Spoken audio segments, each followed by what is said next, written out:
आदाब अर्ज़ है। MCN उर्दू न्यूज़ में आपका इस्तकबाल है। नाजरीन, मैं हूँ सीमा नाजरीन। खबरों के सिलसिले को आगे बढ़ाने से पहले आइए डालते हैं एक नज़र आज की अहम खबरों पर। 14 नवंबर को महायुति उम्मीदवारों की तशहीर के लिए शहर में वजीर आजम मोदी का जलसा-ए-आम, जबकि इसी दिन महाविकास आघाड़ी के उम्मीदवारों की तशहीर के लिए शहर में उद्धव ठाकरे करेंगे 2 जलसों से खिताब। डॉक्टर भागवत कराड़ और अंबादास दानवे ने प्रेस कॉन्फ्रेंस के जरिए दी इत्तला।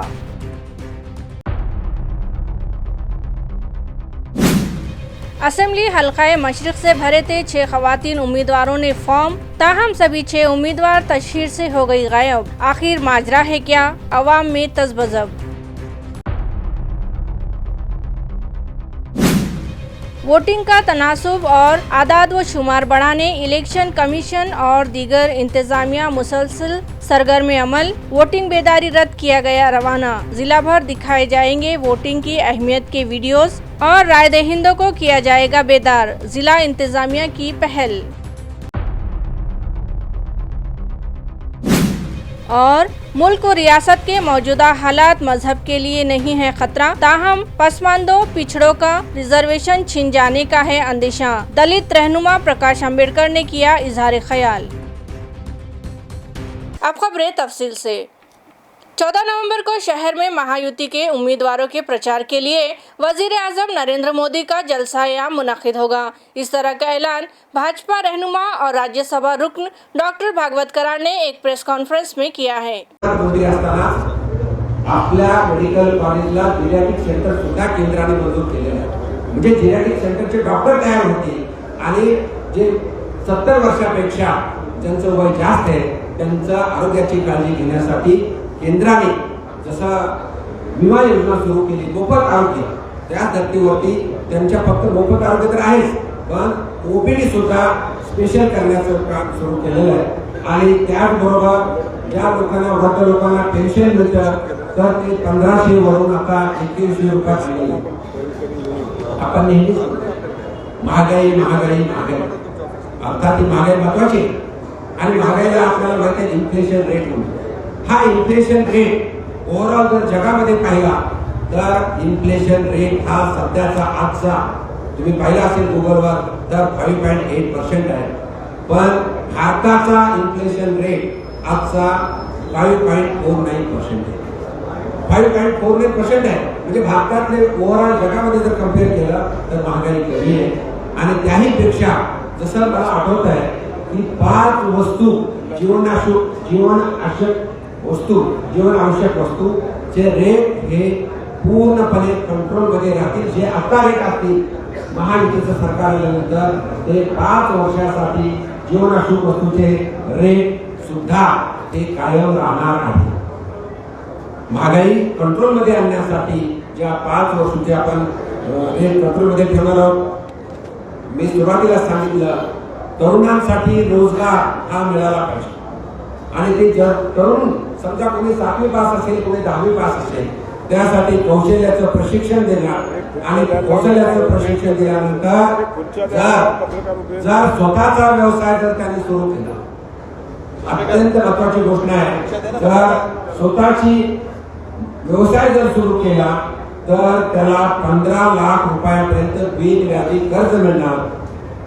त्यामध्ये विद्यार्थी व्यावसायिक उद्योजक यांचं एक नेटवर्क बनवणार आणि महाराष्ट्रामध्ये 10 लाख उद्योजक अपन तैयार करना है। शिवसेना उद्धव ग्रुप के रहनुमा और विधान परिषद के अपोजिशन लीडर अंबादास दानवे ने एक प्रेस कॉन्फ्रेंस मुनक्किद की और खुलासा किया कि वो अपनी पार्टी के उम्मीदवारों की तशहीर 90% इलाकों में फिर कर चुके हैं।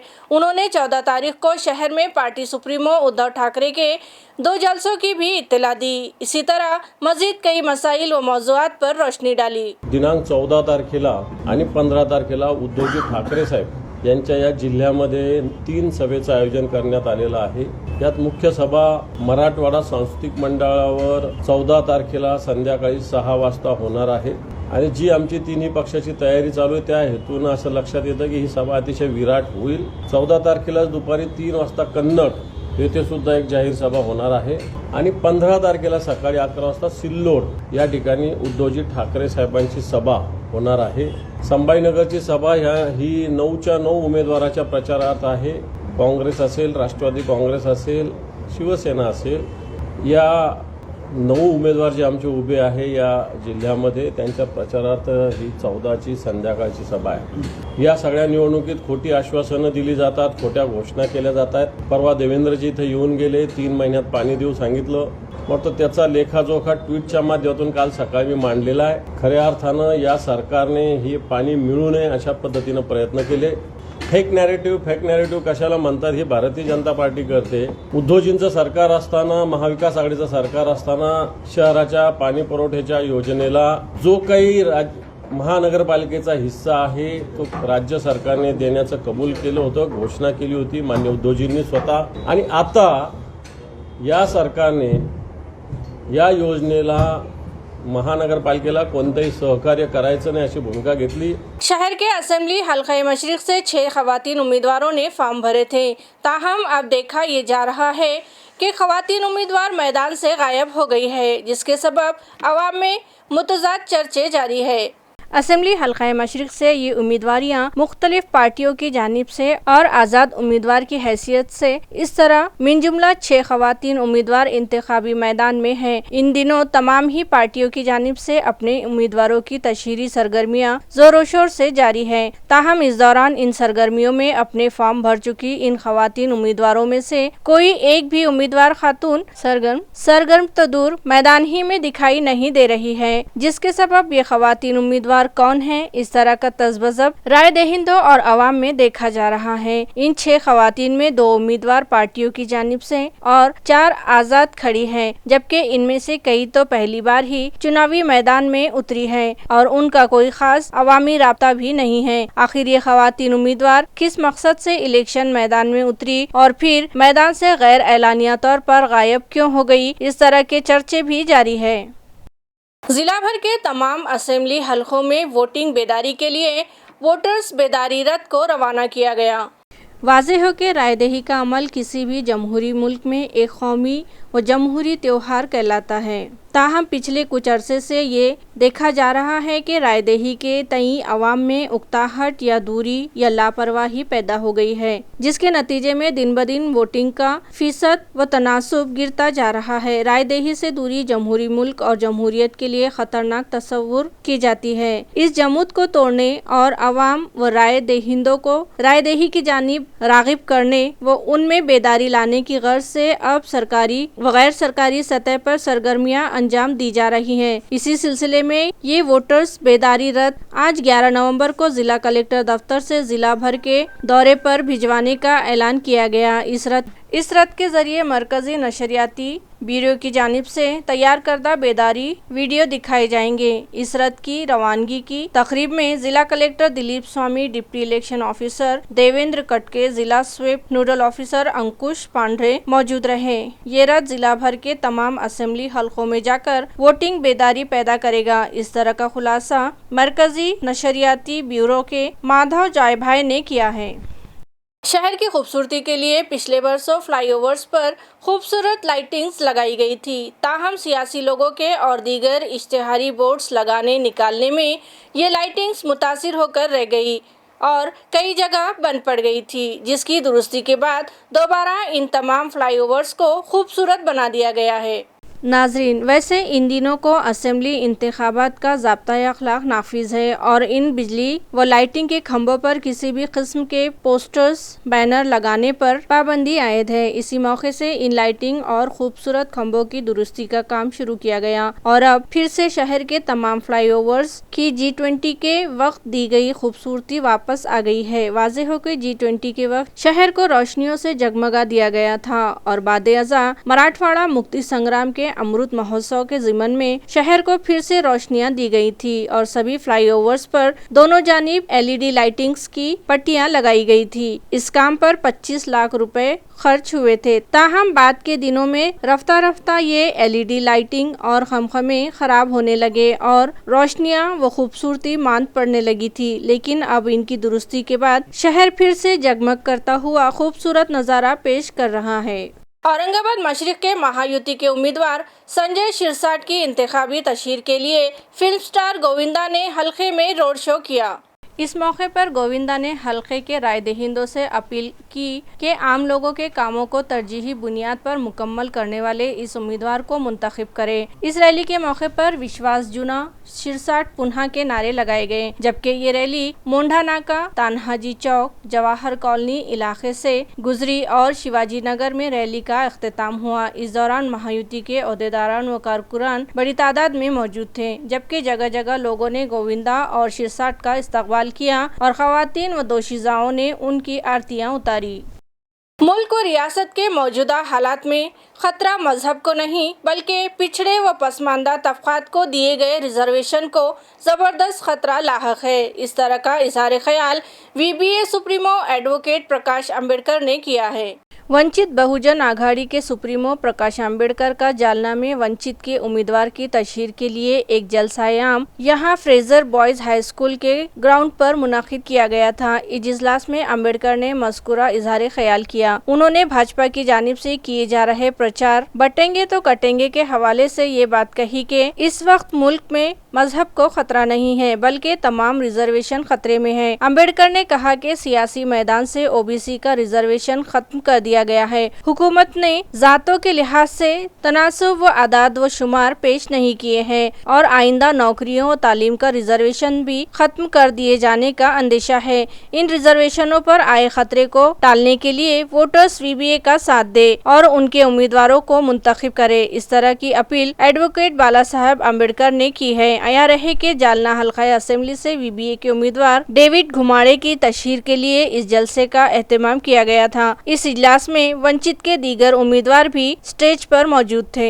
तेव्हा OBCने असताना पहिल्यांदा एक लक्षात घेतलं पाहिजे की त्यांनी ह्या निवडणुकीमध्ये पंतप्रधान नरेंद्र मोदी, अमित शाह, देवेंद्र फडणवीस इतर सगळ्यांनी एक नवीन स्लोगन सुरुवात केले, बटेंगे तो कटेंगे। म्हणजे सांगण्याचा हेतू हा की हिंदू धर्मातील माणूस वेगळा मार्ग चोकाळला तर त्याला मुसलमान कापणार। नरेंद्र मोदी, अमित शाह यांना मी असं सांगू इच्छितो की इथला असणारा जो OBCचा आरक्षण कापणारा जो आहे तो इथला मुसलमान नाही, तो OBCचा आरक्षण कापणारा असणारा इथला भारतीय जनता पक्ष आहे, काँग्रेस आहे, NCP आहे आणि दोन्ही सेना आहेत अशी असणारी गोष्ट। कारण का जरांगे पाटील यांच्या मागणीला मान्य करणारी हीच मंडळी। जरांगे पाटील यांची जी मागणी आहे की मराठा समाजाला OBCतून आरक्षण मिळावं, याचं समर्थन करणारं काँग्रेस आहे, याचं समर्थन करणारा भारतीय जनता पक्ष आहे, याचं समर्थन करणारा NCP आहे आणि याचं समर्थन करणारा दोन्ही शिवसेना आहेत अशी असणारी परिस्थिती आहे। त्याच्यामुळे OBCला कापणारा कोण तर हेच पक्ष आहे आणि म्हणून धार्मिक राजकारण जे चाललेलं आहे त्याला OBCनी या इलेक्शनमध्ये बळी पडू नये। धर्म खतरेमध्ये नाही आहे तर आरक्षण खतरेमध्ये आहे एवढं आपण असताना लक्षात। शहर के तीनों हलकों में उम्मीदवारों की इंतखाबी तशहीर जोरों शोर से जारी है और सभी अपने अपने हलकों में रैलियां, जलसे और मुलाकातों से रायदहिंदों को अपनी जानिब राग़िब करने में लगे हैं। इस सिलसिले में औरंगाबाद सेंट्रल के महायुति के उम्मीदवार प्रदीप जायसवाल ने संसार नगर, समता नगर और कोटला कॉलोनी में पदयात्रा निकाली। इस मौके पर सैकड़ों भीम सैनिकों ने इस पदयात्रा में हिस्सा लिया, जबकि जायसवाल ने रायदहिंदों को अपने साबिका कामों व कारकर्दगी से वाकिफ करवाया और रुके हुए या बाकी रहे कामों को आइंदा पाए तकमील तक पहुँचाने का तयखुन देते हुए उनसे अपने हक में रायदही की अपील की। कांग्रेस पार्टी रहनुमा और राजस्थान के साबिक वजीर आला की शहर आमद पर उन्होंने महाराष्ट्र असेंबली इंतखाबात के मौजू पर एक प्रेस कॉन्फ्रेंस से खिताब किया। आइए देखते हैं क्या कहा पायलट ने। निष्पक्ष पारदर्शी सरकार बनाएंगे। हम लोग निर्णय लिया है कि मुख्यमंत्री पद पर कौन बैठेगा नहीं बैठेगा इसकी चर्चा हम चुनाव के बाद करेंगे। कोई भी पद के लिए लड़ाएंगे। मौजूदा जो सरकार का गठबंधन है वहाँ रोज बयान आते हैं मुख्यमंत्री कौन बनेगा नहीं बनेगा, लेकिन हमारे यहाँ हमारा गठबंधन दिएगा कि पद के लिए नहीं है कि महाराष्ट्र को बचाने के लिए। महाराष्ट्र एक बड़ा संपन्न और समृद्ध राज्य है। यहाँ पर जो हालात पैदा किए हैं उसको रोकने के लिए, एक नई शुरुआत करने के लिए, स्वच्छ राजनीति का परिचय देने के लिए हम लोग चुनाव लड़ रहे हैं और हम लोगों ने मुद्दों के आधार पर, सिद्धांतों के आधार पर यह राज्य गठन किया है।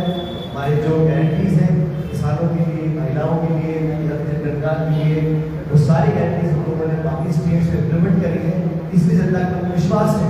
और मैं तो भाजपा के साथियों से पूछना चाहता हूँ, आप बार बार बोलते हो कि देश में 80 करोड़ लोगों को मुफ्त में भोजन करा रहे हो, वो रेवड़िया नहीं है, उसको रेवड़ी नहीं कहते। कि कांग्रेस या विपक्ष के साथी कुछ अगर जनता के भले के लिए वादा करते हैं तो भाजपा बोलते आप रेवड़ी पार्टी। हम लोग पुरानी पार्टी है, प्रशासन का अनुभव है, कैसे संसाधन जुटाने हम जानते हैं। 10 साल में केंद्र सरकार ने जो हालात पैदा किए, जो खाई अमीर गरीबी इतनी बढ़ गई है, कल्पना नहीं कर सकते। बेरोजगारी ऐतिहासिक चरम पर पहुंच चुकी है, शिक्षित नौजवान लड़कियां भटक रहे हैं। सरकार ने किया क्या? 3 काले कानून किसान के खिलाफ लेकर आए, नोटबंदी लेकर आए।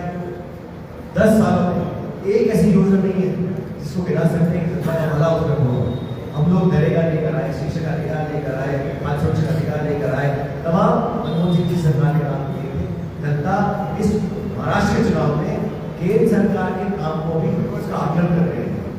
और मुझे खुशी होती है अगर भारतीय जनता पार्टी महाराष्ट्र और केंद्र सरकार की रिपोर्ट का सामने लेकर आती है। हमने ये अचीवमेंट्स हमने किए, ये अपने वादे पूरे किए, इसने यहाँ पर वोट डाला। लेकिन ये जो नारे दे रहे हैं, बार बार कांग्रेस को पूछना, अपनी नाकामी छुपाने के लिए कांग्रेस पार्टी के नेताओं को गालियां देना, उनको आरोप लगाना। आज भी आप नेहरू जी को, इंदिरा जी को देना चाहते हो।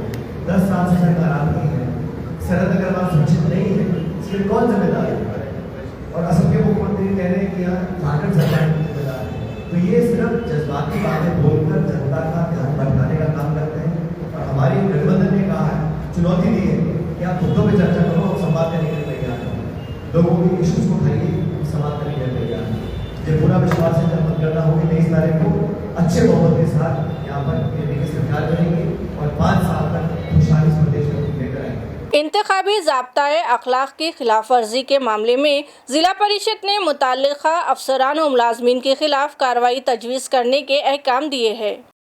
असेंबली इंतखाबात 2024 के इंतखाबी ज़ाब्ता-ए अखलाक के निफाज के दौरानिये में बरसर खिदमत अफसरान की जानिब से कानून की खिलाफ वर्जी के 2 मामलात में ज़ाब्ता-ए अखलाक शोबे के नोडल ऑफिसर और जिला परिषद के चीफ ऑफिसर विकास मीना ने हुक्म दिया है कि इन दोनों मामलात में एक ऑफिसर के खिलाफ कार्रवाई और दूसरे को इंतबा दिया जाए। इस मामले की तफसील यूँ बतलाई गई है कि शहर के साकिन ज़ेबा इदरीस खान की शिकायत के मुताबिक कोहिनूर आर्ट्स साइंस और कॉमर्स कॉलेज खुलदाबाद के प्रिंसिपल डॉक्टर शंकर अंभोरे ने ज़ाब्ता-ए अखलाक की खिलाफ वर्जी की है।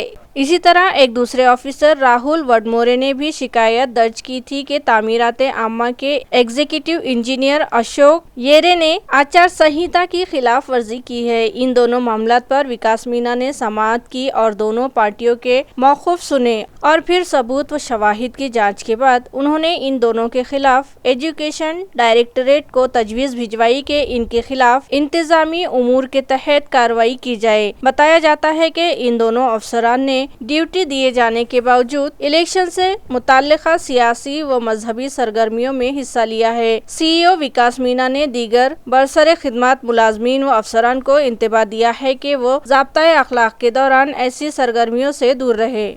जालना असेंबली हलके में आज़ाद उम्मीदवार अब्दुल हफीज़ के जलसों में अवाम का हुजूम देखा जा रहा है, जबकि उनकी पदयात्राओं और अवामी मुलाकातों में भी उन्हें भरपूर ताउन का तयखुन राय दहिंदों की जानिब से दिया जा रहा है।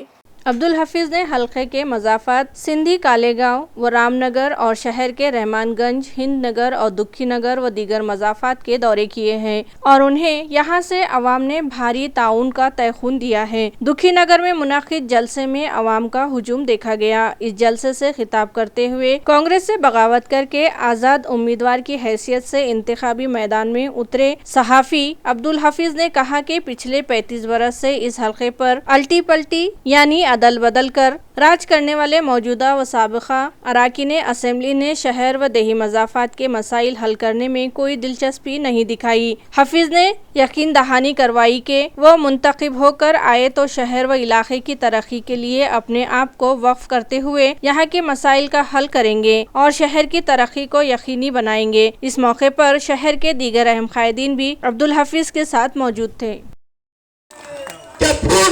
हुकूमत करो। आज रहमानगंज की बात हुई, 3-4 ग्रुप बना दिए गए, मैं जहां रहता हूं जफर खान चाल में आज 4 से 5 ग्रुप बना दिया गया। हमारे नौजवानों को अलग अलग दिशाओं में बांट दिया जाता है और फिर कहा जाता है कि मुस्लिम यहां से नहीं आ सकते। अरे जो कम्युनिटी, जो समाज जिसके पास में इतना बड़ा कंसेप्ट है कुरान के रूप में, आज क्यों भटक रही है? अरे एक ही सब में हो गए महमूद व अयास, ना कोई बंदा रहा ना कोई बंदा नवाज। इस तरह की फीलिंग रखने वाले हमारे पास में कोई भेदभाव नहीं है, लेकिन भेदभाव डालने वाले ये राजकारणी आपको पता होना चाहिए कि कौन है। आपके पास में आते हैं, क्या क्या करते हैं, लेकिन बाहर जाके हमारे दूसरे समाज के लोगों को कहते हैं कि मुसलमान बिरयानी में बिक जाता है। शर्म की बात है उन लोगों के लिए भी जो इस तरह की बात ये सुनते हैं। अरे मुसलमान इस देश में सर उठा के चलता है। मुझे फख्र है कि मैं इस समाज से आता हूं और वो समाज मेरा आज मेरे साथ में खड़ा है। तो वही ताकत मेरे जो दूसरे समाज हैं उन्होंने देखी है कि अब्दुल हफीज का समाज उनके साथ में खड़ा है और आज वो ये बताने पे मजबूर है कि हफीज भाई, आपको हमने इस शहर में, इस जिले में काम करते हुए देखा है। आपने आपके माथे पे कभी जाति का लेबल नहीं लगाया है और निश्चित ही आपको हम भरोसा दिलाते हैं, आप हम पे भरोसा रखिए, हम आपको मतदान बड़े पैमाने पे करने वाले हैं। जिला नांदेड़ की नायगांव असेंबली सीट और नांदेड़ पार्लिमानी सीट के ज़िमनी इंतखाब के लिए घरेलू वोट डालने का अमल मुकम्मल कर लिया गया। आया रहे कि इस मर्तबा के असेंबली इलेक्शन और पार्लियामेंट की सीट के ज़िमनी इलेक्शन के लिए भारतीय इलेक्शन कमीशन की हिदायत के मुताबिक गुज़िश्ता रोज 10 नवंबर को घरों पर डाले जाने वाले मुअम्मर माजूर अफराद के वोट डलवाए गए। इन मुअम्मर वोटर्स में 85 बरस की उम्र से ऊपर के 87 बुजुर्गों और दर्जाबंदी के जमरे के 24 माजूर अफराद। इस तरह जुमला 111 राय दहिंदों में से 107 लोगों ने अपने वोट डाले। ये पोलिंग गुज़िश्ता रोज इतवार को नायगांव हल्का असेंबली की election returning officer Swati Dabhade की रहनुमाई में 10 स्क्वाड्स के जरिए करवाई गई, जिसमें मस्कुरा वोटर्स के घरों पर जाकर मस्कुरा नफरियों ने वोट करवाए। इस सरगर्मी में नोडल ऑफिसर गंधाली पवार, नायगांव की तहसीलदार धम्मप्रिया गायकवाड़, धर्माबाद की तहसीलदार सुरेखा स्वामी, नायब तहसीलदार काशीनाथ देशटवार, सतीश कुलकर्णी, अशोक भालेराव व दीगर अफसरान व मुलाजमीन ने हिस्सा लिया और घरों पर वोट करवाए।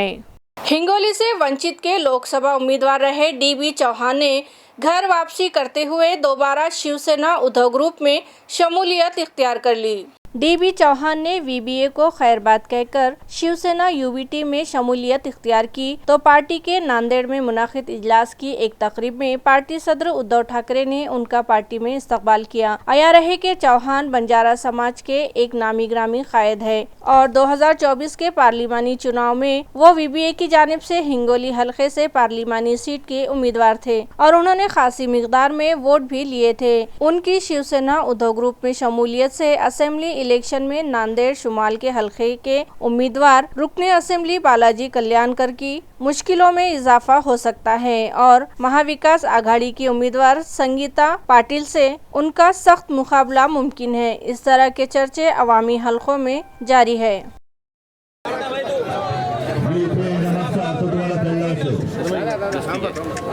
नांदेड उत्तर हा आपण जिंकलेला मतदारसंघ आणि त्या शिवसैनिकांनी मातोश्रीमध्ये येऊन खूप आग्रह केला होता, पण आग्रह करताना मी त्यांच्यावरती थोडा नाराज पण झालो। जे आहे ते खरं सांगतो, कारण तुम्ही सगळेजण खेचाखेची करत होतात। आता बघूया तुम्ही काय करताय। आता काय करणार?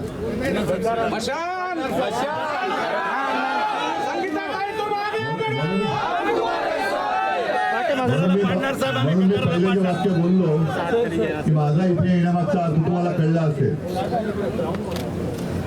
दत्ता तर सोबत आहेतच, सगळेजण थोडेसे नाराज झाले होते, पण व्यक्तिगत नाराज होऊन आता चालणार नाही। आता आपल्याला आपली संघटना आणि आपला महाराष्ट्र याचं स्वप्न पाहिलं पाहिजे।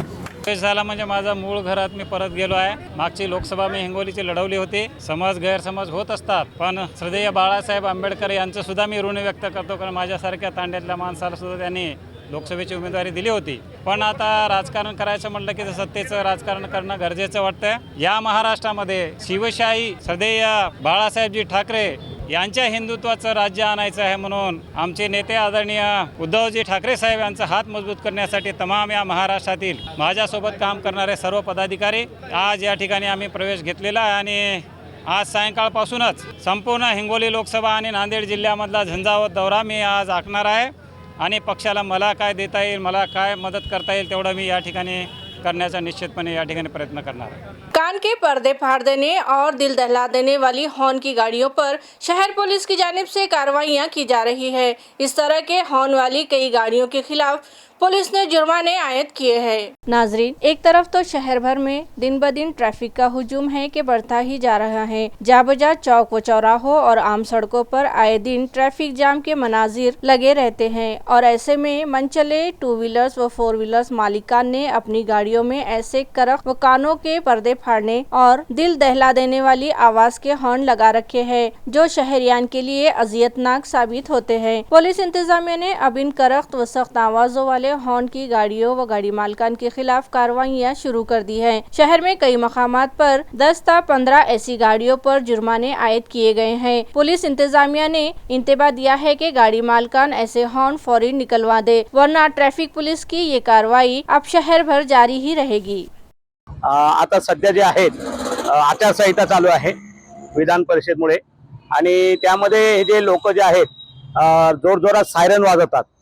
जोरजोरात सायरन वाजवून लोकांचे लक्ष वेधून घेतात, कर्कश आवाज करतात गाड्याचे. त्यामुळे चौकात थांबून आम्ही गाड्या अडवून असे जे कर्कश आवाज करणारे हॉर्न आहे, सायरन आहे, ते काढून घेतो, त्याला तोडून टाकतो. परत त्यांनी वाजू नये यांना समज देऊन त्यांच्यावर दंडात्मक कारवाई करण्यात येते. आतापर्यंत आम्ही एकूण 10 ते 15 वाहनांवर अशी कारवाई केलेली आहे, त्यांना दंडात्मक कारवाई केलेली आहे. सध्या एक मोटरसायकल आम्ही आज सकाळी पकडली होती. त्या गाडीला सायरन लावलेलं होतं, त्याला थांबून त्या गाडीचे सायरन काढून घेण्यात आलं आणि नंतर ते सायरन आम्ही तोडून टाकलेलं आहे. सायरन आपल्या पोलीसचे व्हॅन किंवा ॲम्ब्युलन्सचं जे सायरन असतं नेहमी वाजणारं, ते सायरन लावण्यात आलेलं होतं, ज्यामुळे लोकांचं लक्ष वेधून घेण्यात येतं, लोकांचं लक्ष विचलित होतं. धारकांना हे समज देण्यात येते की आपण जे आहे व्यवस्थित वाहन चालवा. अपघाताची संख्या जास्त वाढलेली आहे. डोक्यात हेल्मेट घाला आणि वाहतुकीचे नियमन पाळा, जेणेकरून अपघात होणार नाही. खबरें खत्म करने से पहले एक बार फिर डालते हैं एक नजर आज की सुर्खियों पर. 14 नवंबर को महायुति उम्मीदवारों की तशहीर के लिए शहर में वजीर आजम मोदी का जलसा-ए-आम, जबकि इसी दिन महाविकास आघाड़ी के उम्मीदवारों की तशहीर के लिए शहर में उद्धव ठाकरे करेंगे 2 जलसों से खिताब. डॉक्टर भागवत कराड़ और अंबादास दानवे ने प्रेस कॉन्फ्रेंस के जरिए दी इत्तला.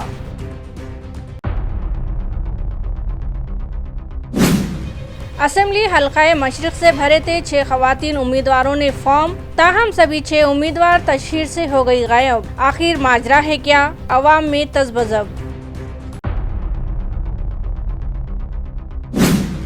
वोटिंग का तनासुब और आदाद व शुमार बढ़ाने इलेक्शन कमीशन और दीगर इंतजामिया मुसलसल सरगर्म अमल. वोटिंग बेदारी रद्द किया गया रवाना. जिला भर दिखाए जाएंगे वोटिंग की अहमियत के वीडियोस और राय दहिंदों को किया जाएगा बेदार. जिला इंतजामिया की पहल. और मुल्क और रियासत के मौजूदा हालात मजहब के लिए नहीं है खतरा, ताहम पसमानदों पिछड़ों का रिजर्वेशन छिन जाने का है अंदेशा. दलित रहनुमा प्रकाश अंबेडकर ने किया इजहार ख्याल. इसी के साथ MCN उर्दू खबरनामा यही खत्म होता है. कल फिर हाजिर होंगे कुछ नई खबरों के साथ. तब तक के लिए मैं सीमा नाज़नीन आपसे इजाज़त चाहती हूँ. खुदा हाफिज.